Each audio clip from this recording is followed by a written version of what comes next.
Hi, I'm Beatrice. They told me I was too sensitive, that I made things bigger than they were. But when my sister locked me in our family car and turned the heat all the way up, then walked away like it was nothing, I begged. I screamed through the glass until my throat went raw. When my mom found me, she didn't rush to help. She looked me in the eye and said, "Stop being dramatic." It wasn't the first time they ignored my pain, but it was the first time the burn spoke louder than I ever could. So I wonder, how many times can a family rewrite the truth before someone decides to burn the script? And if you were that someone, what would you do? It was just another Thursday morning, but you wouldn't know it by the way my mother flitted around the kitchen like she was hosting a White House brunch. The eggs were overcooked, the toast burnt on one side, and the coffee was weak, but you'd think she was plating for Martha Stewart. "Callista's coming home this weekend," she sang, like a church bell. "We should put fresh flowers in the hallway." I didn't even bother responding. I was elbows deep in dish soap, scrubbing last night's lasagna from a baking dish that Callista had insisted we just toss in the sink before she left. I glanced over at the clock above the microwave, 6:42 a.m.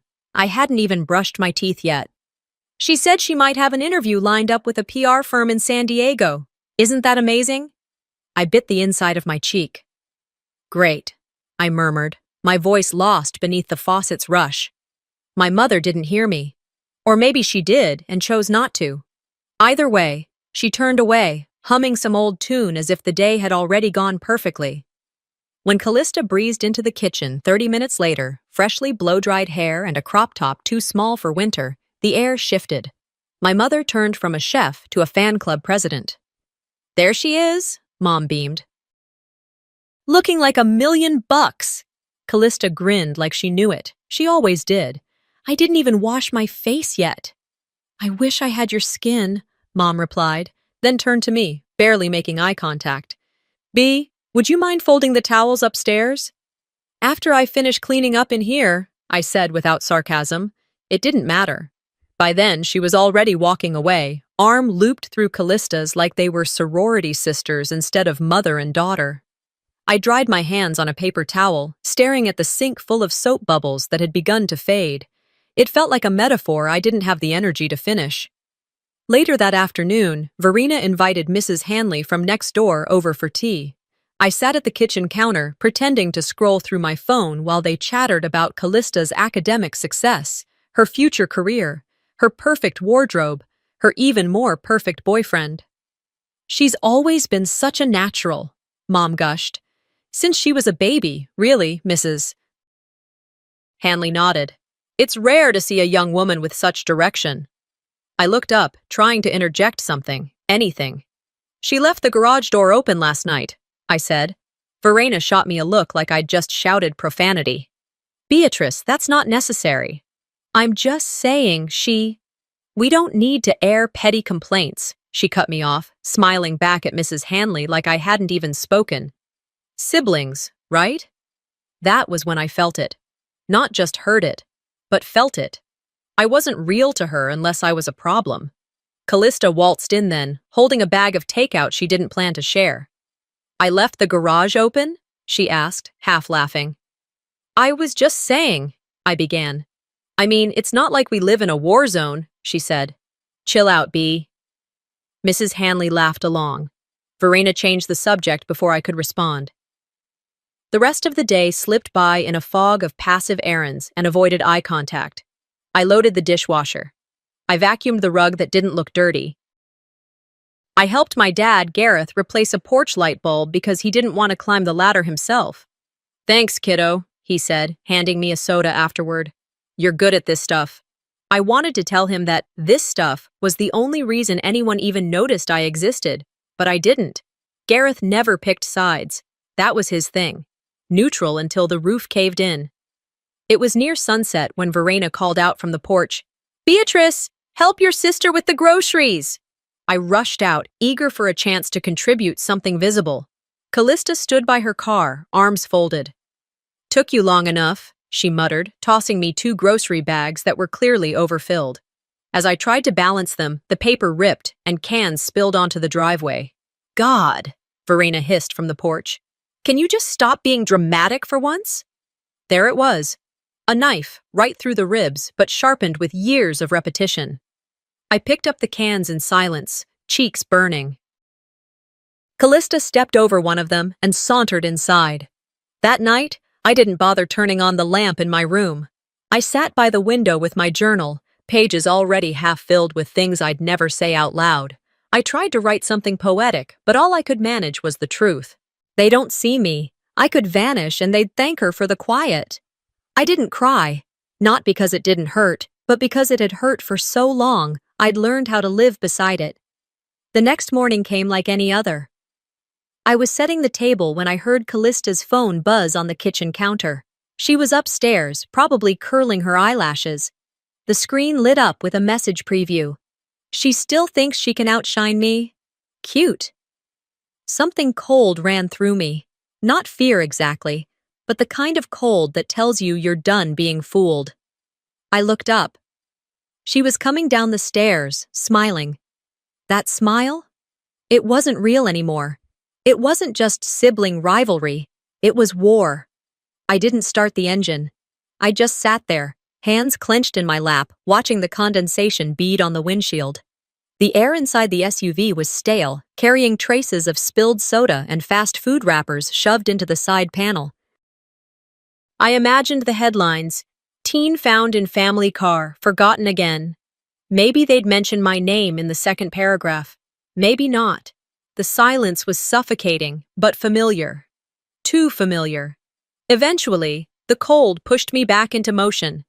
I stepped out of the car, quietly shut the door, and returned to the house like a ghost, one no one believed in. Upstairs, I heard Callista laughing into her phone. That same laugh I used to mimic when we were little, before I learned it was weaponized. I passed by her bedroom, the door cracked open, enough to hear her say, "She's still mad about the scarf. Like, get over it. It's a piece of fabric." And there it was. My birthday had passed 2 weeks earlier. No cake, no candles, no one said anything, not even a quick happy birthday on the fridge whiteboard. I hadn't expected a party. I'd stopped hoping for that years ago. But I did save up for one thing: a silk scarf for Mom, cream with embroidered edges. I wrapped it carefully, with a note tucked inside. "Thanks for always keeping us together. Love, B." She never opened it. That weekend, Callista came home for a brief visit. Sunday morning, I walked into the kitchen, and there it was, my scarf draped over Mom's shoulders. "Oh, honey," she said, beaming at Callista. "This is so elegant. You always know just what I like." I froze. Callista just smiled and said, "Only the best for the best." She hadn't even unwrapped it. The note was gone. Later that day, I found the card I wrote, crumpled under the sink beside a grocery receipt. Not torn, not stained, just ignored. It wasn't that they forgot. It was that they chose not to see me. That realization hit again the following week, during health screening week at school. I handed in my consent form to the nurse like everyone else, but she stopped me with a raised brow. "You're not on the active insurance list," she said, flipping through a binder. "You sure this is your policy?" I frowned. "It's the one I've always had. My parents didn't say anything about changes." She shook her head. "You'll need to ask them to verify coverage. We can't process you until then." That afternoon, I asked Mom about it while she was sorting mail at the kitchen table. "Oh," she said, barely glancing up. "We had to switch providers. The family plan didn't make sense anymore. You're almost 17. It's not like you need pediatric coverage." "Okay, but I still go to school. I need checkups. What if I get sick?" She shrugged. "Well, you're not a baby. It's time you learned how things work." It wasn't a conversation. It was a transaction I'd already lost.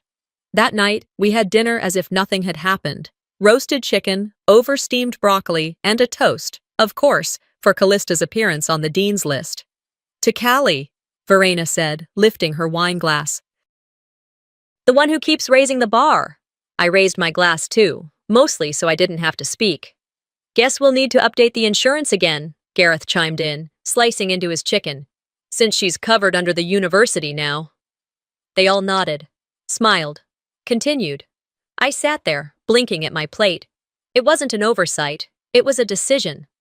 After dinner, I stayed behind to clear the table while everyone else migrated to the living room to watch some show Callista insisted on.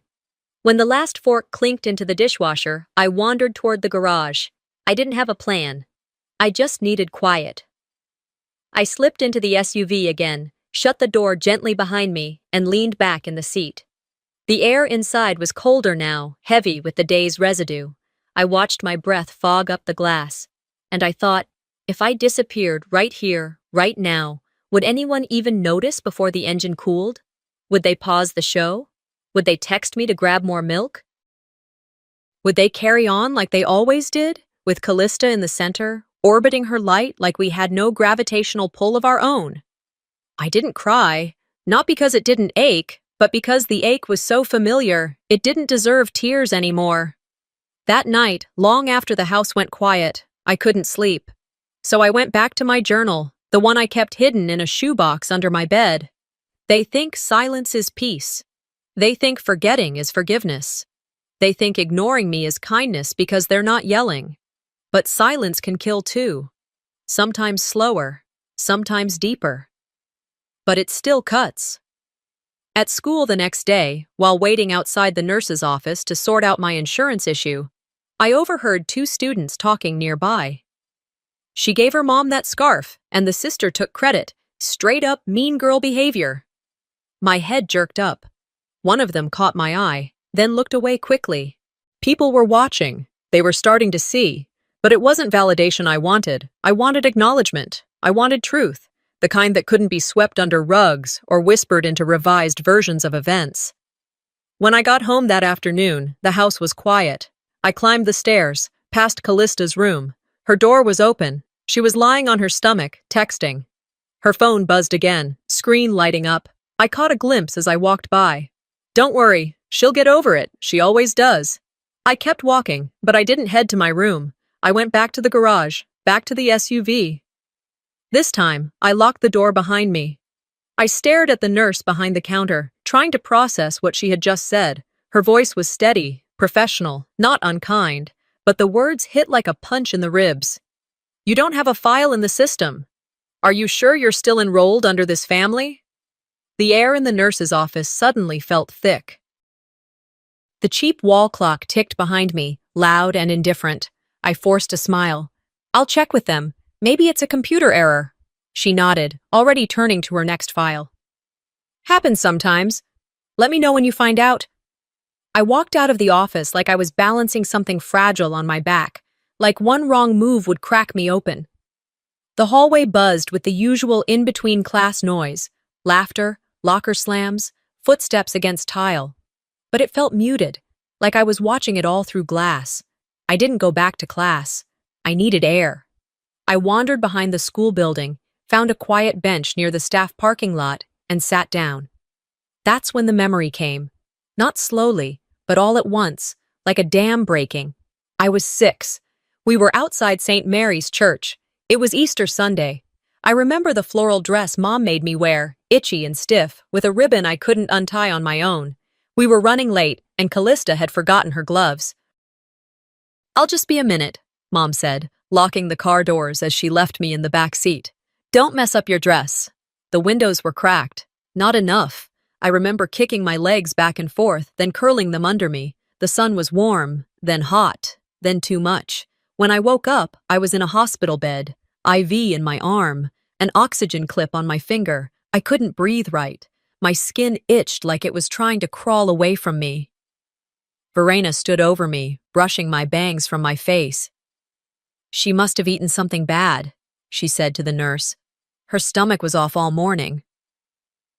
The nurse nodded, made a note. I couldn't find the strength to speak. Until this moment, I had never questioned that story. But now, sitting in the shadow of a school building, I could feel the heat again, oppressive, choking, crawling into every cell of my memory. It wasn't food, it was heat, again. They covered it up. Back then, too. I didn't realize I was shaking until someone called my name. Beatrice? It was Ava, a girl from my English class. She looked concerned. You okay? I nodded quickly. Yeah, just tired. She hesitated. Hey, wasn't your birthday a couple weeks ago? I blinked. Yeah. I heard something about the scarf, she said carefully. That your sister took credit for it. I mean, not to pry, but people noticed. I didn't know what to say. It felt strange, this tiny thread of validation. I don't get involved in family stuff, she added, defensive now. But Callista said you were always kind of dramatic? That word again. She told people I made things up, I said, not to her, but maybe to the sky. Even when we were little. Ava shifted uncomfortably. I mean, yeah, I guess. She's been saying that for a long time. There it was. The truth sat between us, heavier than her sympathy, colder than her hesitance. Callista didn't just take my things. She took my story. She built a reputation on top of mine, hers shiny and polished, mine unstable and cracked. Later that afternoon, I went home and tried to focus on homework, but my mind kept drifting, digging deeper into the past like it was searching for buried landmines. I remembered the ice cream. I was 9. It was summer. We were at a friend's backyard barbecue. I had just gotten a scoop of mint chocolate chip, my favorite. I turned around too quickly, bumped into Callista, and the cone fell to the ground. She dropped it herself, Callista said instantly, loud enough for everyone to hear. She's always so clumsy. Verena didn't even look at me. Honestly, Beatrice, she sighed, that's why you always need attention. It was nothing then, a moment, a shrug. But now it didn't feel small. It felt like scaffolding. They built a reality around making me wrong. Every stumble, every tear, every attempt to explain myself had been another brick in the narrative. Beatrice is the problem. Callista is the prize. When Gareth came home from work that evening, I asked him directly, did I ever have heat stroke when I was little? He looked up from his phone. What? When I was 6, I continued.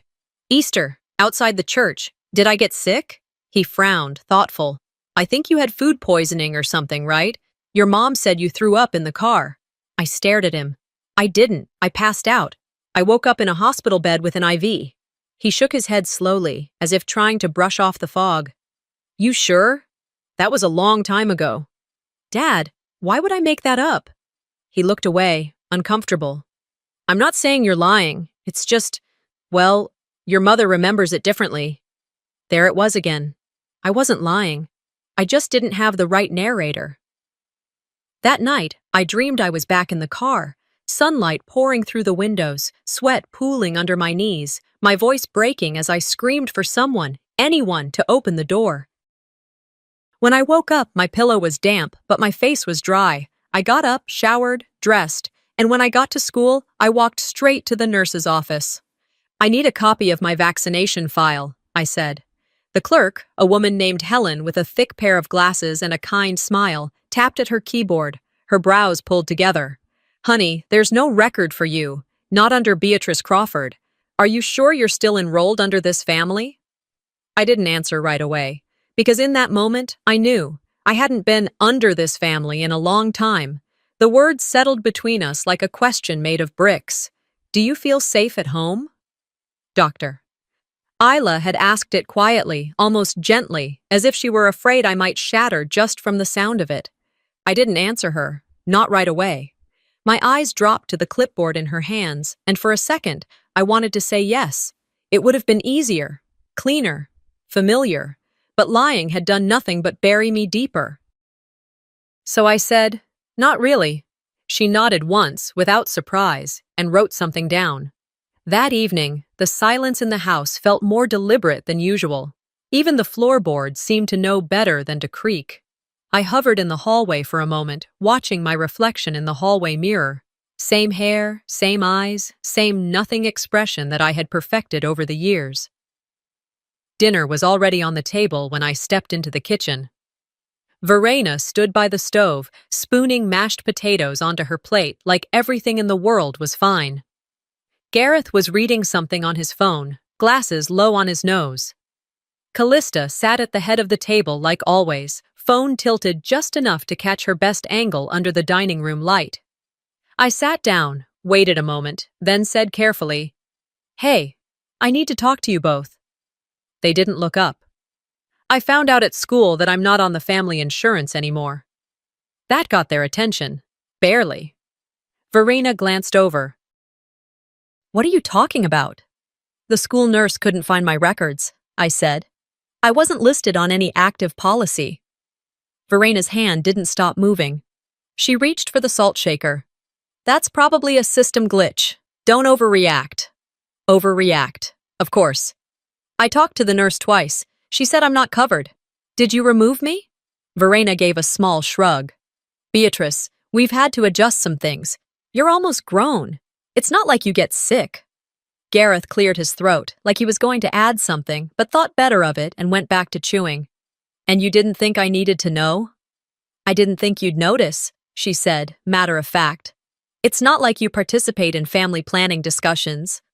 Callista chuckled under her breath. That was when something inside me snapped, but not the way it had before. No tears, no raised voice, just a shift, a quiet folding inward.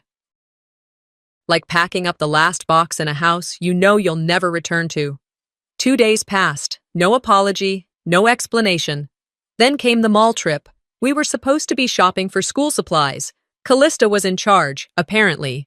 We argued near the checkout because she forgot to bring the list and refused to call Mom. On the way back to the car, she said, "You've got a bad attitude. You need to chill." I didn't even respond.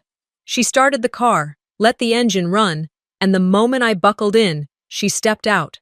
"I'll be back," she said. "Stay put." She cranked the heat before slamming the door shut. The lock clicked. I waited and waited. Minutes turned thick, unbreathable. I pounded on the window, yelled her name. My vision blurred. I tasted metal. I don't know how long I was in there before someone opened the door. It wasn't Callista. It was Verena. She looked irritated. "For God's sake, Beatrice," she snapped.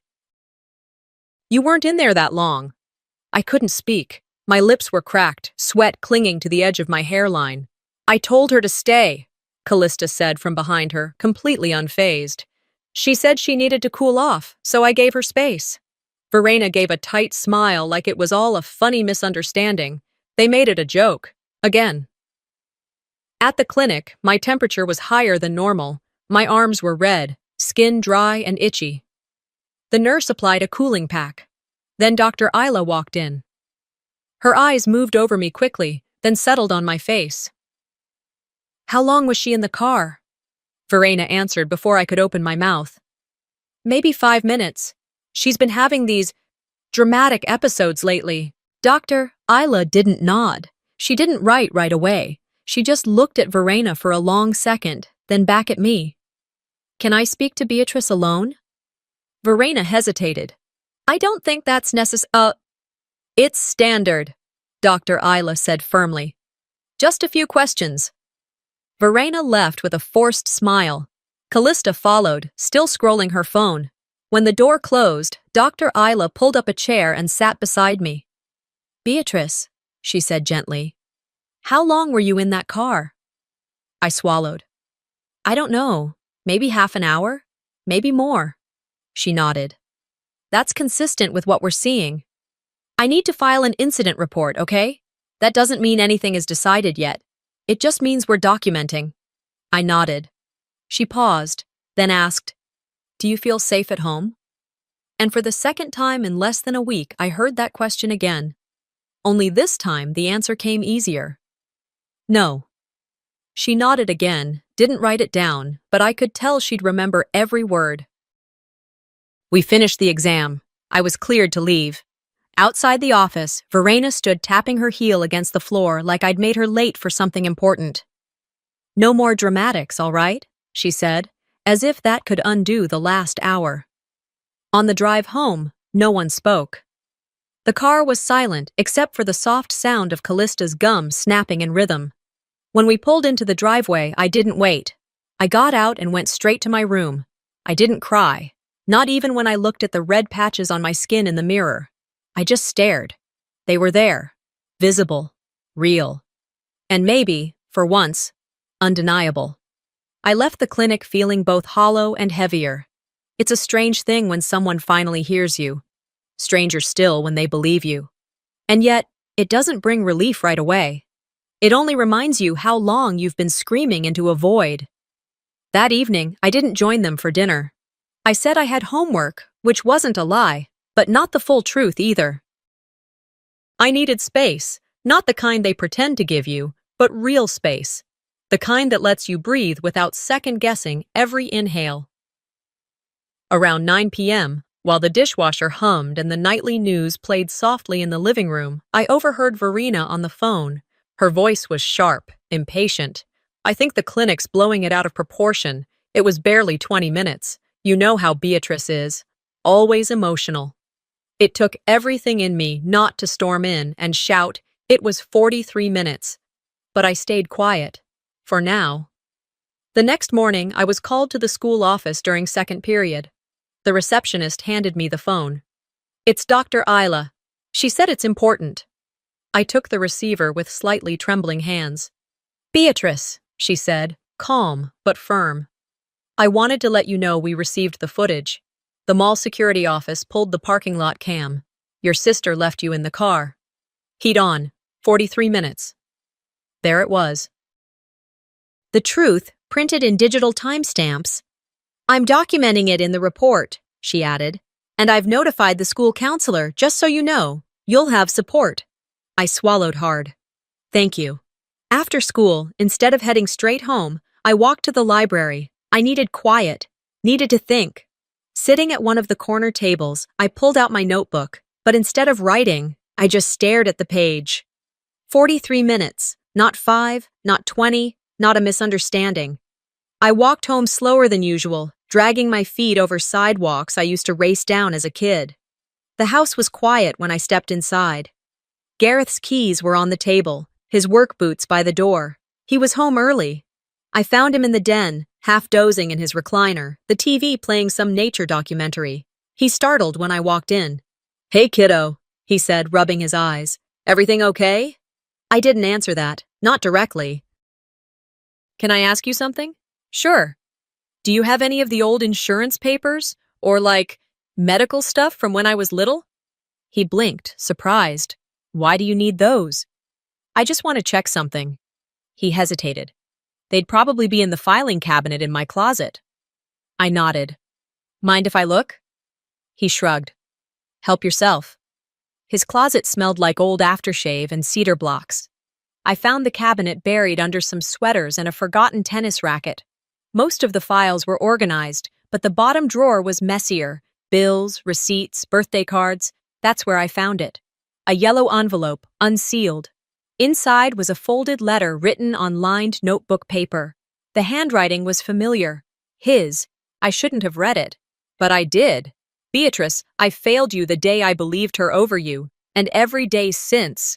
I saw it, even then. The way she twisted things, the way your mother always defended her. But I said nothing. I thought silence was safer than conflict. I didn't know how to fix it, so I didn't. I'm sorry. It wasn't dated. It wasn't signed. But it was real. I stood in that closet for what felt like forever, reading and rereading every line. I couldn't tell if it made things better or worse. He knew. He had known. And still, he sat at that table every night and let them talk over me. I folded the letter and put it back in the envelope. Then I went to my room and waited. Dinner that night was spaghetti and tension. Callista was scrolling her phone between bites. Verena poured herself a second glass of wine. Gareth, as usual, said little. Halfway through the meal, I cleared my throat. "I have the footage." Verena looked up, eyes narrowing. "What footage?" "The mall, the car, the 43 minutes. Silence. "The doctor knows, and now the school does too, so you can't lie this one away." Verena set her wineglass down with more force than necessary. "You went behind our backs and—" "No!" I cut her off. "You left me behind and I proved it." Callista scoffed. "Oh, please." "You sound ridiculous." "Go ahead," I said, staring straight at her. "Tell everyone I'm making it up, but this time it won't work." She laughed, low and smug. Who's going to believe a bitter little girl? I stood up, calm, certain. Everyone. Because this time I won't be quiet. I didn't wait for their response. I walked out of the room, each step feeling lighter than the one before. Upstairs, I sat on the edge of my bed, letting the silence settle. A few minutes later, I heard the soft ding of a phone. Curiosity pulled me to the hallway. I peered down the stairs, careful not to be seen. Callista was on the couch, typing furiously. Her screen lit up with a message preview. She's making it public. We need to handle this before it spreads. Handle this. Like I was a scandal. A mess to be managed. I turned away. They thought this was the end. They had no idea it was just the beginning. By the time I walked upstairs that night, the house was holding its breath. Dinner had ended in an uncomfortable hush, and no one spoke as I cleared my plate and disappeared down the hall. Behind the closed door of my bedroom, I sat on the edge of my bed, knees bouncing, fingers twitching like they were still holding the printouts I'd shown them. The evidence. The truth. They hadn't seen it coming, and I hadn't seen how good it would feel to say it out loud. But as satisfying as that moment had been, it didn't last long. The war started the next morning. Callista's first move was online. I found out before I even got to homeroom. My phone buzzed with a message from a girl in my history class. Is it true your family's turning on you? Confused, I opened Instagram. There she was. Callista. Gorgeous, poised, sitting in front of our family fireplace like it was her personal stage. A soft filtered video with piano music underscoring her voice, carefully fragile. This has been so hard, she began, her eyes glassy. My family is falling apart, and there are people saying awful things about me, about my mom. All I can say is, please be kind, especially to those who are hurting. A vague post. No names. But every word hit its mark. I watched as the comments poured in. You're so strong. Sending prayers, girl. People always try to tear down good women. #Protect Callista started trending in the local circle within the hour. By lunch, I was no longer invisible. But not in the way I'd hoped. People whispered when I passed. Some stared. A few avoided me completely. Guess she's going for attention again, I heard one girl mutter near the vending machine. At home, it only got worse. Verena had sent out a message in the family group chat that I wasn't even part of anymore. I saw a screenshot of it later, forwarded by someone I didn't expect. She's struggling with some emotional instability right now, Verena had written. We're trying our best to help her through it, but she's twisting things. Please keep us in your prayers. It took everything in me not to throw something across the room. But I didn't. I waited. I didn't have to wait long. That afternoon, I was called back into the clinic, not by appointment, but because Dr. Isla had something she wanted to show me. She closed the door to her office behind me and laid a sheet of paper on the desk. It was a screenshot, a message from Callista to one of her friends. Let the brat sweat a bit. She deserves to melt for once. I stared at it for a long time, not blinking. My stomach twisted, not from surprise, but from the sheer cruelty of seeing it typed out, without even a hint of shame. This was submitted anonymously, Dr. Isla said. It came from a student at your school. We're adding it to the report. I finally looked up. It's not just proof, it's motive. She gave me a small nod. Exactly. That night, I couldn't sleep. I sat by the window, watching the street lamps flicker across the pavement, wondering how many people had bought into her performance. Callista had always been good at this, spinning stories, collecting pity. She knew how to cry without ruining her makeup, how to tilt her voice just enough to sound broken. And Verena? She was the backing choir, always harmonizing with Callista's solo. But they weren't the only ones who could speak. The next day, I got an unexpected visitor. I was walking out of school when I saw him leaning against his pickup truck at the edge of the lot. Eldon Fraser, our neighbor, retired sheriff's deputy, lived 2 doors down. I hadn't seen him in months. Beatrice, he called out. Got a minute? I nodded, walking toward him cautiously. He took off his cap, rubbing the brim like it was a nervous habit. I saw her, he said. Your sister, that day at the mall. I didn't speak. I saw her walk away, lock the car. I figured, maybe she forgot something inside, or maybe she was coming back. But when I realized she didn't, he paused, swallowing hard. Your mom called me the next day, asked me not to say anything, said it'd tear the family apart. I clenched my jaw. So you stayed silent? He nodded. I did, and I regret it, but not anymore. He handed me a folded paper, a statement, dated, signed. I looked him in the eye. Thank you. Back at school, I made copies, his statement, the text message, everything. Then I brought them to Dr. Isla, placing each sheet on her desk with deliberate care. They want a war of words, I said. I'll win it with receipts. That night, I braced myself for the next move. And it came. Callista posted another video, this one darker. She sat in a dim room, her voice hushed. I'm scared for my family, she whispered. She's twisting everything, and now people are attacking us. I don't know what's happening to her. Please, just pray for us. The comments exploded. She needs help. Poor girl. The media is brutal. Families shouldn't fight in public. It's shameful. I shut my phone off. There's a difference between silence and surrender, and I was done being quiet. The sidewalk outside the courthouse was swarmed with camera flashes and questions shouted too fast to answer. I kept my head up, my spine straight. I didn't slow down until I heard someone call out, "Do you regret it?" I stopped, turned halfway, and answered without hesitation. No, but I regret not speaking up sooner. And that was it. I didn't linger for applause or further questions. I walked straight to the car waiting at the curb, Dr. Isla's, and slipped into the passenger seat. She didn't say anything. She just started the engine and turned down the radio. We drove in silence for a few blocks. Then she said, "You were clear." Brave, too. I didn't feel brave, I admitted, watching the city roll past the window. I just felt done. She nodded, then added, That's when the strongest decisions are made. I didn't return to school that day. Instead, I spent the afternoon at the district office filing paperwork, officially petitioning for emancipation. I'd met the minimum legal requirements. With Dr. Isla's support, the statement from Eldon Fraser, and the evidence, it wasn't a hard case to make.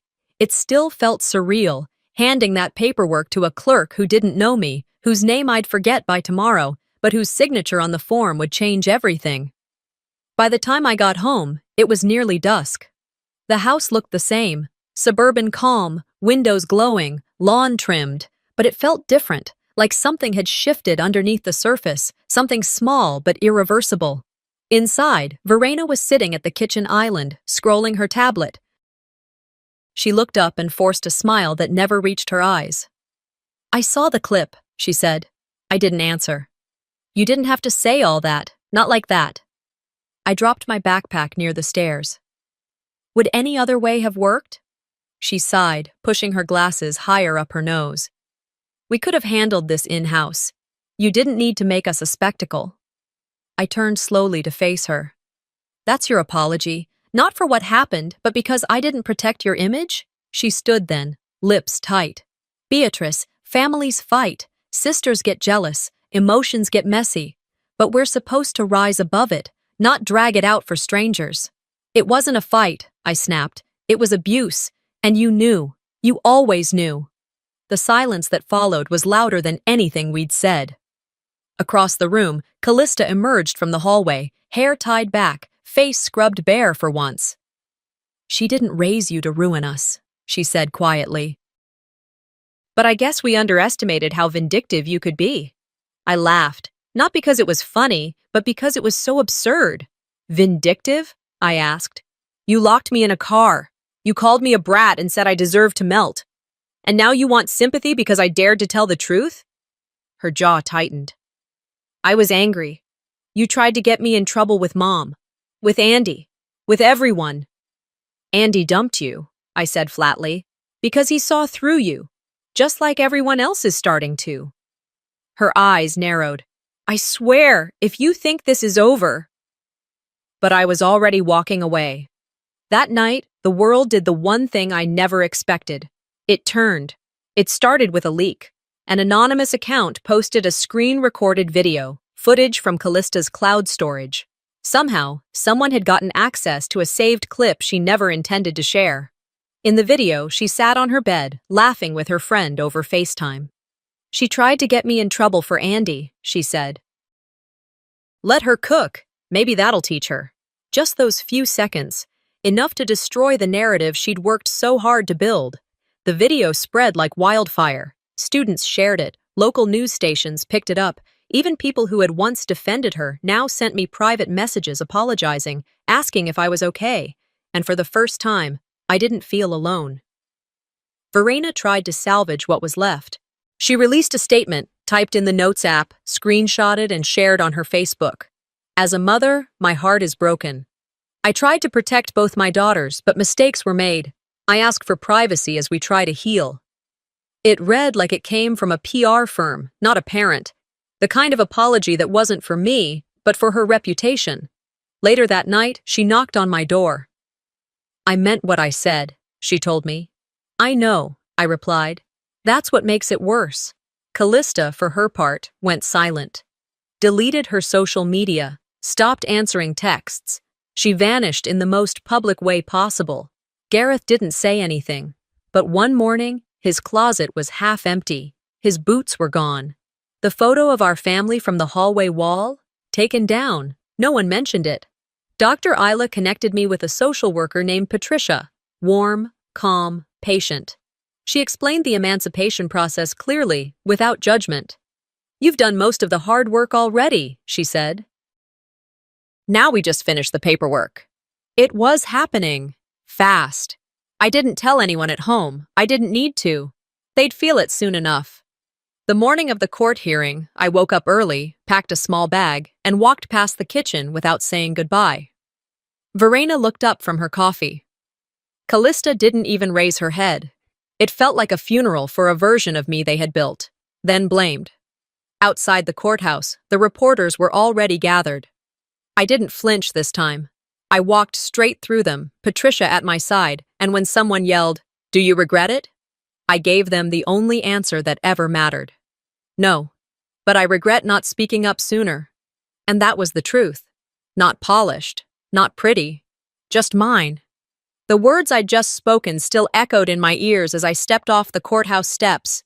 "No, but I regret not speaking up sooner." They didn't feel like victory. They felt like oxygen. Like the first clean breath after being underwater far too long.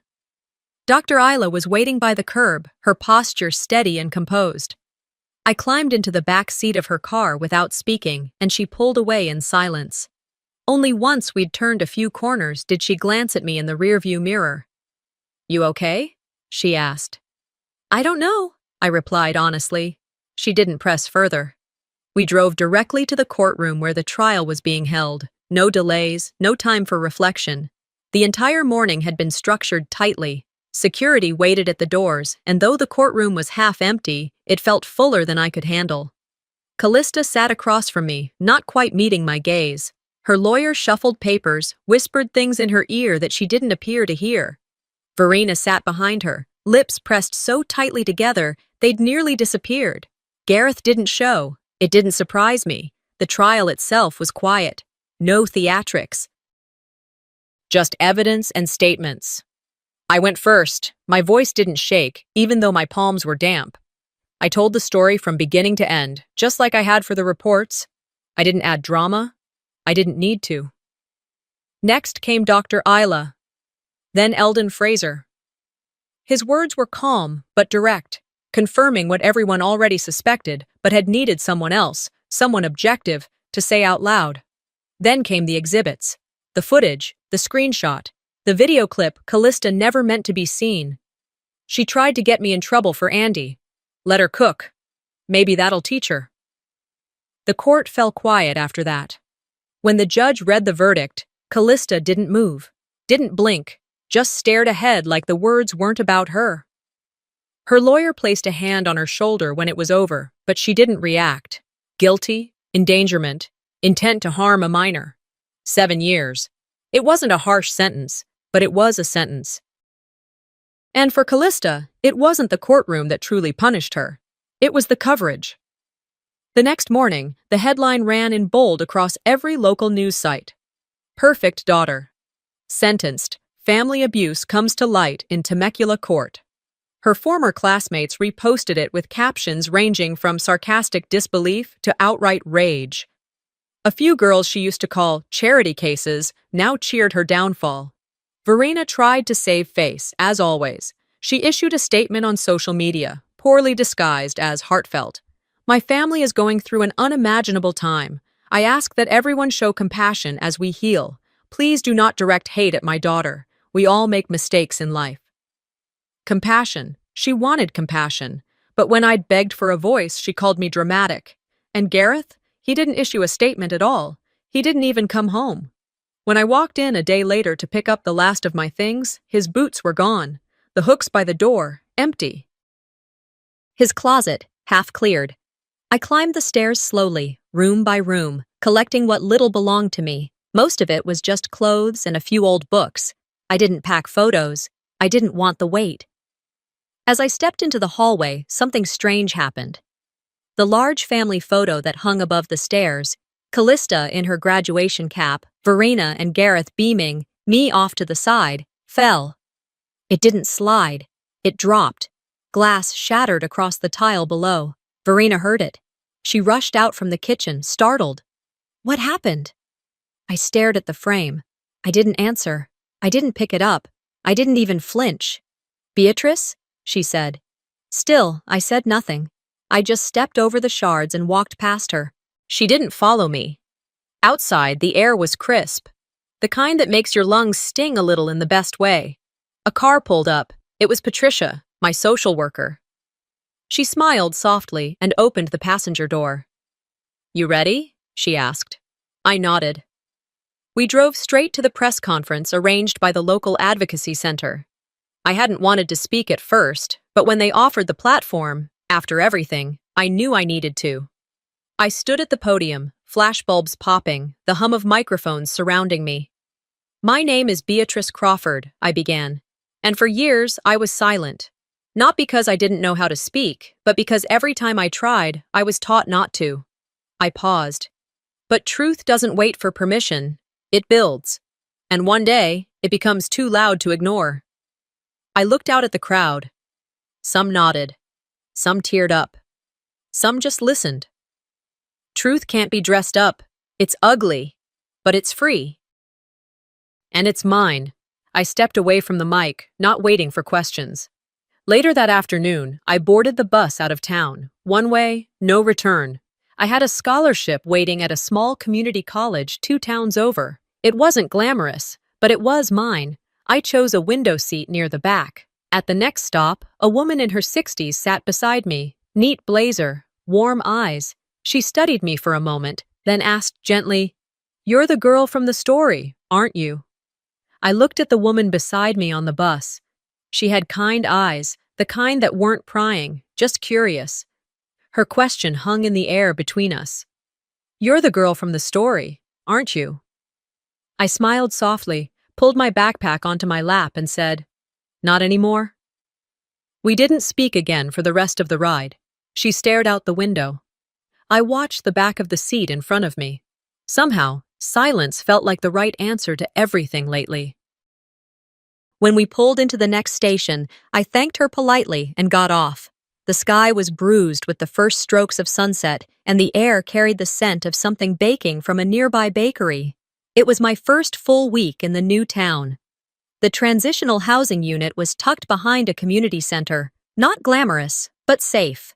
Each person got a room the size of a college dorm, a shared kitchen, and access to caseworkers.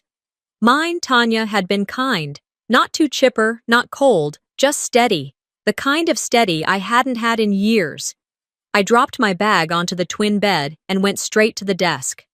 There was one form I hadn't signed yet, not because I didn't want to, but because I needed to make sure. The legal name change. It was printed clearly at the top, "Petition to change name for legal adult use." In the blank, I had written, Beatrice Isla. I stared at it, the pen hovering. Then, with one fluid motion, I signed, Beatrice Isla, not Crawford. Not a name tied to screams behind locked doors and forced silence. Isla, like Dr. Isla. The first adult who looked me in the eye and believed me without making me prove it first. The next day, I started my volunteer training at the youth shelter. It wasn't glamorous either. Mostly filing intake notes, shadowing counseling sessions, helping organize food pantries. But it felt real, more real than anything I'd done before. One afternoon, a girl named May sat across from me, arms crossed, jaw clenched. She'd just run away from a foster home. I offered her a juice box, which she didn't take. "They say I'm the problem," she said, "everywhere I go." I didn't offer a platitude. I didn't tell her it would get better. I just said, "That's what they told me, too." Her eyes flicked up. She didn't smile, but she didn't look away either. 2 weeks later, I enrolled in a certificate course for trauma-informed care. Classes were in the evenings, so I started working part-time at a local bookstore in the mornings, alphabetizing titles, listening to people argue about fiction versus nonfiction. It was simple, quiet, mine. I spent nights journaling, and one night, without fully intending to, I wrote something longer, something more cohesive, a story really, about a girl behind glass, watching, waiting, surviving. I called it The Girl Behind the Glass. I submitted it anonymously to a blog that published first-person essays from trauma survivors. It went viral within 4 days. Teachers reached out, parents, social workers. People I didn't know messaged the site to say they'd read it to their kids. Others asked to share it in classrooms. I watched the view count grow and grow until the numbers blurred together. And then someone figured it out. They didn't post my name publicly, but they messaged me. "I know this is you. Thank you." I needed this more than I can explain, and for once I didn't panic at being seen. A few months later, a letter arrived at the shelter. No return address. The handwriting was sharp, familiar. It was from Callista, only 3 lines. "You took everything." But maybe I never had it to begin with. Mom made sure of that. There was no apology, just pain. But it was honest, and somehow that mattered more. It didn't excuse anything, but it made the picture more complete. For the first time, I didn't see her as the monster in my story. She was a storm I had to survive, yes, but someone had handed her the thunder first. Someone who praised her when she lied and ignored her when she needed help. I didn't write back, not because I was angry, but because I didn't need to. That weekend, I walked to the ocean. The beach wasn't busy, just a few families, a couple with a kite. I stepped out of my shoes and let my feet sink into the sand. The breeze stung faintly against my arms, still scarred from the heat that day. The skin was tougher now. Sensitive to temperature shifts, but stronger than it had ever been. I closed my eyes, letting the wind push through my hair. The past can't be unwritten, but I can write what comes next. That night, back in my room, I opened my journal and wrote the final entry. Truth nearly killed me. But it's also the only thing that ever set me free. Then I closed the cover. No flourish, no drama, just the quiet certainty that this chapter, this life, was finally mine to tell. Sometimes the people meant to protect us are the ones who teach us how to survive without them. Beatrice's story isn't just about revenge, it's about reclaiming a voice that was buried under years of silence. It's about how truth, no matter how painful, can be the first step toward healing. And maybe that's a question worth asking. How many of us are still waiting for someone to believe us? If this story moved you, don't forget to subscribe and follow for more powerful true life stories that dig deep into the heart of family, betrayal, and resilience. What would you have done in Beatrice's place? Let's talk in the comments.